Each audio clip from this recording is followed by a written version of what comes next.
it's Sue Stockdale, and welcome to the Access to Inspiration podcast, where each week we share stories from incredible people. Whether it's a pilot, project manager, or a podcaster, each of their amazing stories has the power to strengthen, shape, and challenge your views of the world. I hope that the conversation ignites new possibilities within you and causes you to reflect and think. Our podcast is a not-for-profit, and we do want to measure the impact that it has on listeners. So we've created a short 3-minute survey which you can link to in the show notes, and we'd love to hear from you. You know, we're always on the lookout for interesting and inspiring guests, and today's guest is no exception to that.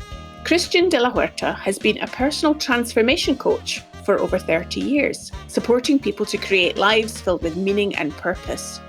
He is also a TEDx speaker, and in his latest book, Awakening the Soul of Power, it got great reviews, including one from singer Gloria Estefan, who described it as balm for the soul of anyone searching for answers to life's difficult questions. That got me curious. And I'm really interested to learn Christian's story today and how he transformed from a shy introvert to a successful motivational speaker. Welcome to the podcast, Christian. Thank you so much. I really appreciate the opportunity to be here speaking with you. Now, you describe yourself, as I mentioned in the intro there, as a personal transformation coach.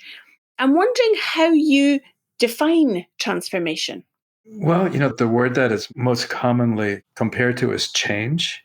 For me, transformation is a deeper, more permanent state of being. So what I have been supporting people to do for the last 30 years plus has been transforming from lives of self-doubt, self-questioning, self-hatred even, to lives of self-confidence, from a sense of disempowerment, disconnectedness, to an experience of personal empowerment and connectedness to, in every sense of the word, to ourselves, to others, to something greater than ourselves. So those are just a couple of examples of what transformation means to me. So really, in a way, what you're saying is once people change, they don't go back when they're transforming.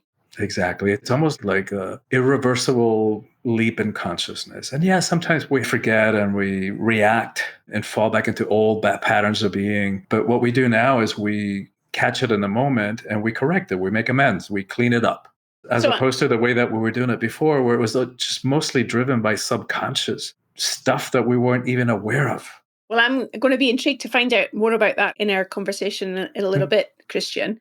I guess I want to first of all understand what caused you to be interested in that area of work in the first place, because I'm guessing that perhaps your own personal journey in a way led you to what you're working on today. Perceptive. I think I've always been on that journey, both for myself and in terms of assisting others on it. Like I was the type of person that even as a kid, people came to me with their secrets and with questions and for advice and stuff like that. So that gift or that ability or that sense of mission, I translated it differently at different points in my life. So at some point, I thought I wanted to be a priest. My father was a psychiatrist, so later I thought I was going to follow in his footsteps. Not so much in psychiatry because I didn't want to go to med school, but I was on a track to get a PhD in psychology until life took me in a different direction and I discovered breathwork and jumped tracks. Never went for the PhD.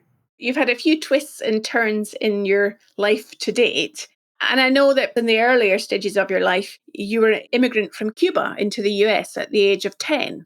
Tell us about what that change in your life, how did you cope with that? Yeah, that's a really good question. That was a traumatic transformation for me. And it's hard to convey. I mean, the difference of having been raised in a communist regime, for those of us who live in the West, that we take so many things for granted, who live in democratic societies, so many choices, so many rights, so many freedoms and liberties that we take for granted, that are just not available in autocratic dictatorial regimes, no matter what shade, or, whether they're very extreme right or very extreme left. So my parents were involved in counter-revolutionary activities. So they were actually conspiring against the Castro regime after the revolution. And even though we were too young and we didn't really know what was going on, it was hard to avoid the undercurrent of fear, because out of their pot of friends who were working together, they were the only ones who either weren't killed at the firing squad or spent 20 years in jail, in prison. And so it's hard to convey what that's like, and then just to mention little things. Like things that we take for granted. What's chewing gum to us? We stick a piece of gum in our mouth and we spit it out without even thinking about it. And we had it better than most because my parents had friends who worked in foreign embassies. So once in a while, we used to get a box of chiclets. I don't know if you remember the little box of chiclets, but we just split it between the kids because we were a large family. We were 9 kids. And then we'd chew our gum and at the end of the day, get a glass of water with just a little bit of water in the bottom and put some toothpaste in it and then stick our gum in it so it'd be minty the next day. And keep that going sometimes for a week or two until my mom found it and threw it out. So, it's just to illustrate just the many things that we take for granted. One of the ways that colored my early childhood too is that, we had a TV, but there was nothing worth watching. So instead, we grew up reading books, and for that, I'm really grateful. It made the transition to the States, to English language easier because I had that relationship with words. So I think that facilitated my learning a new language. And we also grew up creating and inventing our own games and pastimes, and for that, I'm also really grateful. Then when we came over to the States without speaking a word of English, that was tough because we moved to a small rural town in Georgia, one of the southern states, and most people didn't take kindly to foreigners. And like most kids, I was pre-adolescent. We have such a need to belong and to be accepted that those 3 years I went through a phase of like really learning the language and mastering it to a certain degree. And it made, like many of us do, like kind of rejected parts of who I am and that desire to be accepted. And so I went through this phase of rejecting my Latino heritage. And interestingly enough, life and its curveballs, then we moved to Miami, where I went to a Catholic private school that was probably 99% Cuban American. So then I stood out again. I was different again. I was the other again because I sounded like a Georgia peach. So not to mention the real unmentionable issue that I was dealing with, which is even at that young age, I already knew that I was gay. And so trying to reconcile this desire in me to make a difference, to serve the sacred as I understood it then, while being told by this religion that I was an anathema, that I was an abomination in the eyes of God, and that I was going to burn in hell for eternity. It made for an interesting adolescence. I can say that probably it was one long depression with suicidal thoughts here and there. But the gift of that is that going through those difficult years and that difficult experience, it deepened me. It forced me to ask some profound existential questions about who I was and where I belonged and what am I here for and what is my connection to something greater and to others. And so that it also gave me the ability to understand and to empathize with, to feel compassion for somebody else's pain. And I wouldn't trade that. I wouldn't trade that for anything. And, flash forward, which is a testament to the teachings that I share and write about, is that today, no matter the details, no matter the circumstances of my life, whether a relationship works out or it doesn't, whether a project succeeds or it fails, in quotes, never, ever do I question my sense of self-worth. That is healed and it's established and it's unshakable. You're describing to us those ups and downs, those challenges that you faced, and the things that you were learning as you integrated into a new country. One of the things you mentioned there, Christian, was about how you chose to adapt yourself to fit into the environment in which you were experiencing, in which you were living. And I'm wondering, in terms of the work that you do these days with your clients, and whether that is a prevalent situation that many other people find themselves in, is that they have chosen subconsciously, perhaps, to fit in as opposed to recognizing their own identity and who they are. Oh my God, yes, that is huge. It's a huge part of the human experience. I think that need to belong is a profound need in us, and we're so good at adapting. We're creatures of adaptation. The problem with that is that we often sacrifice big aspects of ourselves for that illusion of acceptance. So there's a huge price to pay. And that connects totally to this book that I've written about power, because so often, I would say most of us have sold out our intrinsic nature, our preferences, our desires, our beliefs, our sense of personal power for that illusion of acceptance. An illusion because if we're showing up as less than authentic, as a part of ourselves, but not fully ourselves, we can't be met fully in return, right? So that other person is only going to respond to whatever it is, that either partial or illusion of our persona that we're putting forth. So it's not even authentic acceptance. So it's not an effective strategy for any of us. And you're making me think about thinking and reflection, because I'm also making another assumption here that as a teenager growing up in America, that while you were going through all of these experiences, maybe you weren't actually thinking and reflecting on them. They were just happening to you.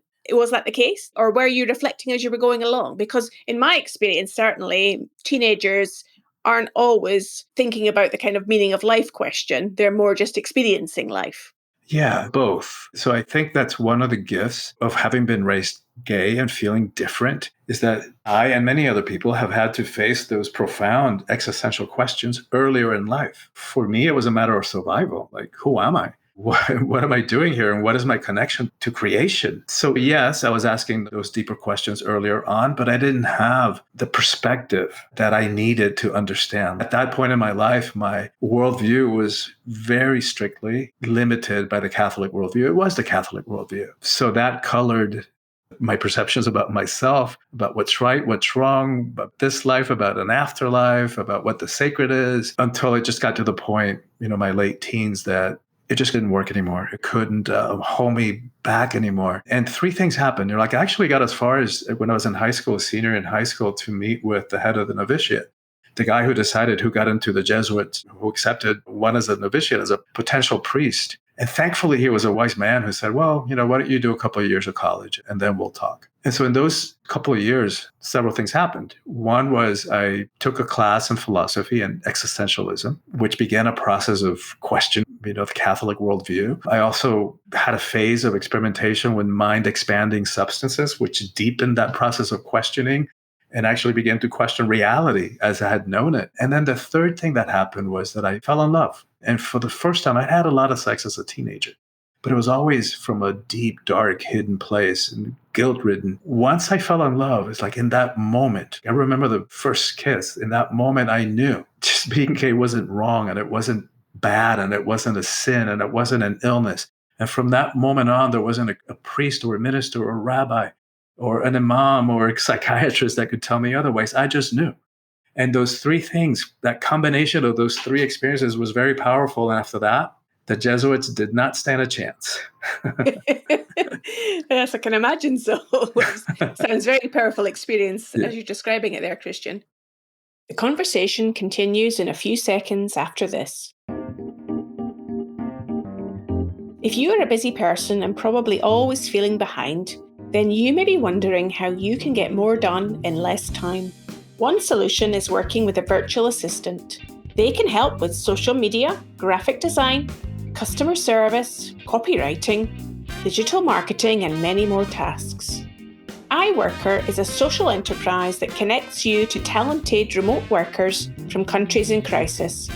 Most of their team come from Venezuela, a country facing dire economic circumstances. By hiring from iWorker, like we do, you'll get back some time for yourself and help to change a life. Find out more by listening to episode 20, where I spoke to co-founder John Miles, or you can look at their website, iworker.co, to find out more. Now back to the podcast. So what's going through my mind is for the listener who may be asking themselves some challenging questions about their life, their work, their career, their identity. And one can come at exploring a question from curiosity, which is the theme of this podcast series this time, or we can come from a place of judgment. And I'm wondering, from your experience of coaching your clients, what are some of the practical things that people can do to go down the path of curiosity rather than the path of judgment? No, I think just by posing the question, you're providing the answer. But one thing that would be helpful is to understand the ego mind. And we don't have time to get into it here in this conversation. I spent probably the first quarter of the books talking about the ego and what it is and how it keeps us in a self-made prison. And so much to say about that, but here's a quick visual. If you put a football in the center of a stadium, that's what the ego is. It's our sense of individual personality. This is Christian over here, that's Sue over there. Who we are is actually the stadium. And we've allowed this tiny, tiny, infinitesimal part of who we are to think that it is all of who we are and to make some really important, consequential choices from its small, limited, and always fear-based perspective. So the ego is that part of us that takes everything personally, that reacts, that defends, that judges, that has expectations and demands about others and ourselves. And so once we begin to understand how that little football works, we can begin to make choices. And so we make that choice that you're just pointing to. So rather than approach it from a place of being right, of or thinking that we're right, and then the judgment that comes as a consequence is like, I know, and I would never do something like that. The ego is very self-righteous. And not only that, but it went to law school and it appoints itself judge, jury, and prosecutor all into one. It knows exactly what the other person did that was wrong, what the punishment should be, and delivers it. So what's implicit in your simple word of curiosity is stepping back, right? Stepping back from all that stuff, from all that judgment, all that thinking that we know, from all that charge, that need to be right, and just being in the questions like, maybe. That's all it takes is a maybe. It's like, maybe I can't imagine that I would ever do blah, blah, blah, whatever the other person did. But maybe if I had been raised by their parents and their parents before them in their culture, maybe who knows what was going on in their brain biochemistry or any other stuff that I don't know about. Maybe I would have done the same. Probably not. But just that question takes us back from that place of self-righteousness and begins to open up the possibility for connection, for communication, for forgiveness. The simple word curiosity, but there's so much writing on that. So with that word of possibility that you introduced into the conversation there, Christian, there you were thinking about the possibilities of yourself and your career in the future, and having had the advice to take a couple of years in college and then reflect on what you did next. What did the next part of the journey, what possibilities did then open up for you? Well, interesting. Well, like many people, I threw the baby out with the baptismal water. So for some years, for most of my 20s, I wanted nothing to do with anything that smacked of spirituality. I confused it with religion. I didn't know there was a difference. And so I spent most of my 20s focused on my professional development, my personal growth, a couple of relationships. And by the end of my 20s, I had a pretty successful life. I had a very enviable life, a nice, cushy job, working for a psychiatric and addictions hospital in community relations. And yet it seemed I got to the point as I was approaching the dreaded 3-0 that the more that I had and the more that I was sought after, there had to be something more. I just kept thinking there has to be more. I had a condo on the water. I had a sports car, the Armani suits. And the more that I had, the more that I sought after professionally or personally. It's like none of it was enough. And I kept thinking there has to be more. And then I started reconnecting. I started re-exploring with spirituality and from an Eastern perspective. So I started looking at meditation and breathwork and concepts from Buddhism and Hinduism and from indigenous traditions. And little by little, I reconnected with that rejected part of myself, which looking back on it was just as ludicrous. The years that I spent trying to reject my sexuality as I did rejecting my spirituality. They're both inherent parts of who we are as humans. No regrets. That journey is part of what makes me who I am. And it has given me the understanding to help other people out of their self-made prisons and how to navigate the conditioning of family and society and the culture and religion. And so that we can finally come to that place within ourselves where we determine, we make the choices. And it's, Sue, as you know, it's a difficult journey. It's a lot easier in a way to be kind of coast through life and to not question why we believe the things we believe and why we do the things we do. And like many people do, just to numb out and self-medicate with TV or drugs or alcohol or food or sugar or computer gaming or social media or shopping or the multiple ways that we're so good at numbing out and running away from ourselves and from our inner demons and from those deep, hard questions that you started this conversation on. And yet, yes, the path is more difficult when we ask those questions and when we have the courage and the willingness to go within and to look inside of ourselves. The rewards are infinite. It can probably be all summed into one word of freedom. It's freedom. So for any listener that is in a position where perhaps they're identifying with some of the situations that you're describing there, Christian, they maybe have got to the senior level in their career, they've earned the amount of money they want to earn, whatever it might be, and they are starting to ask some of those questions and they have that sense of fearfulness and a lack of courage or not wanting to go there, what would you suggest that can help them to take those first few steps into the unknown? Yeah, that's beautiful. And so again, I go back to understanding what the ego is, because part of the function of the ego is to maintain the status quo. Even if the status quo is miserable, the ego doesn't evaluate whether it's, anywhere in that spectrum of comfortable to miserable. Its job is to maintain things the way that they are. So anything that signifies change or the possibility of change, it's going to be threatened. So start there. So understanding that the other part of us, the larger part of us, the stadium part of us is not only not afraid of change, but we're actually cliff divers. We're looking for that sense of adventure. So we know that when we dive off that cliff into the unknown, the net will appear, or better yet, the wings are going to sprout and we're going to soar. And yes, I understand the fear of change. I get it. I've lived it. But I ask them this: what's scarier? That leap into the unknown, saying yes and going on that date or going on that job interview, or leaving the comfortable for the possibility of more or the possibility of freedom? Sure, that's scary to the ego. What's infinitely scarier is that another year, 5 years, 30 years will go by, and we'll find ourselves stuck in situations, in jobs, in relationships that are sucking the very life force out of us. To me, that's infinitely scarier. So how have you used your curiosity to take you forwards recently? Because I'm imagining that in order to support other people to step into that unknown, perhaps we have to practice it ourselves. And I'm Sure. curious to know how you've done that, Christian.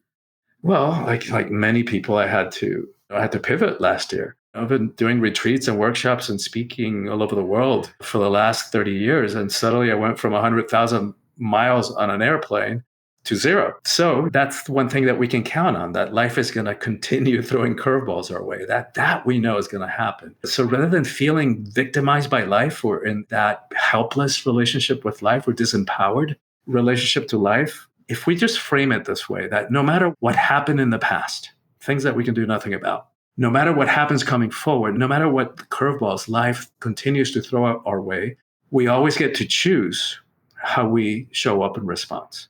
And even putting it in those words with that slight reframe, slight but huge, reframe pops us out of that victim mindset and that drift in life experience. We always get to choose. So choice is there, and we always get to do that. So it would have been easy for me to go into woe is me and what am I going to do now and fear. So what I did was, okay, here's an opportunity. I was able to write this book that had probably been brewing inside of me for 10 years, was able to finish it. And I was able to, what I've known for years I needed to do, which was to create virtual online programming that I've known if I was going to reach people and scale my work and reach people that may never come to one of my retreats, COVID forced my hand. Like I had to do this. So the curiosity began, and rather than feeling disempowered and afraid, it's okay, well, here it is. What am I going to do? How am I going to show up in response to this situation about which I can do nothing except how I show up in response? That I have a choice about. Well, I think you've given us a lovely example of how to reframe one's thinking in the face of challenge, how to have that courage to step into the unknown, maybe to understand and learn a bit more about the ego and how that influences our behaviour and how we see ourselves. And if people want to find out more about the work that you do, Christian, about the book you've been talking about today, how can they do that? Yeah, the book is available wherever books are sold. So you can get it at your local Watkins or you can get it on Amazon. And in terms of how to reach me, probably the best way is my website, which is soulfulpower.com. From there, they can access the different social media. And for your listeners, if they will go to my website, again, soulfulpower.com, and get on my email list. And we all know how easy it is to unsubscribe down the road if it doesn't work for you. Just click unsubscribe. Right. But just by virtue of getting on the email list, they'll get a sample chapter of the book that talks about what it means to live a heroic life in the 21st century. They'll get some power practices that are designed to apply the teachings and the concepts to our lives, to integrate them into our lives so that they don't stay at the level of information. Because we don't need more information, Sue. We know this. We got information overload.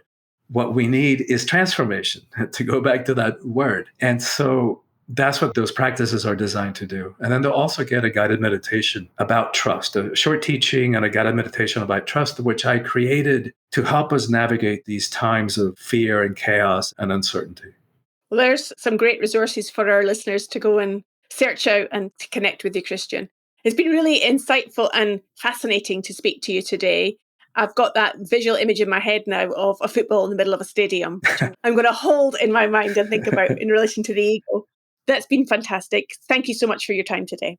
Beautiful. Thank you so much. I enjoyed the conversation. It was easy. You asked some deep questions, and I like the natural flow of the conversation. Thank you for having me, and thank you for having the podcast. I know that in your willingness to do that, many lives are being changed and transformed and impacted.